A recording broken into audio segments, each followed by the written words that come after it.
अजीजा रमन, आपको आपके भाई आदिल राजा का सलाम पहुंचे। मैं आपको सोल्जर स्पीक्स ऑडिट के ऊपर खुश आमदीद कहता हूं। अजीजा रमन, पाकिस्तानी फौज के अंदर इस वक्त शदीद तरीन बेचैनी पाई जाती है।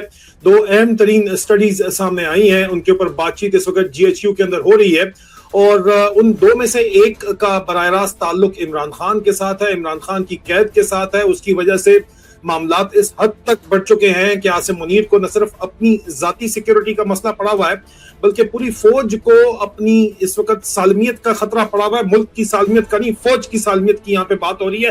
वाज़ेह कर लीजिए, इसके ऊपर मैं बात करूंगा। इमरान खान की रिहाई को लेकर एक बैनुल अक़वामी तहरीक जो बढ़ रही है, उसका भी बराह रास्त ताल्लुक GHQ के अंदर इस शदीद तरीन बेचैनी, पाकिस्तानी फौज के अंदर इस शदीद तरीन बेचैनी से है।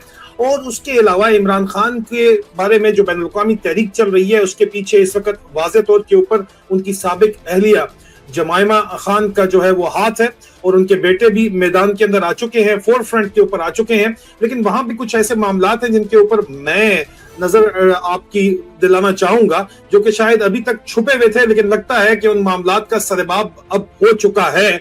इसी वजह से इमरान खान की रिहाई के लिए तहरीक मजीद जोर पकड़ रही है। अक़वाम मुत्तहिदा के अंदर भी एक तहरीक बहुत ज्यादा जोर पकड़ रही है। लेकिन यहाँ पे हर कोई कहता है कि ये तमाम तहरीक जो कि मीडिया के ऊपर नजर आती है, ये तो आज से पहले भी चलाई गई है, लेकिन उसका और इसका फर्क क्या है? वेल, बहुत बड़ा फर्क है जो मैं आपको इस वक्त वाज़ेह करना चाहता हूँ। फौज के अंदर भी इस वक्त जो बेचैनी है वो मैं वाज़ेह करना चाहता हूँ। मेरे पास खबरें फौज के अंदर से जो पहुंची हैं वो मैं आपको खुल के बताना चाहता हूँ। लेकिन इससे पहले ये बात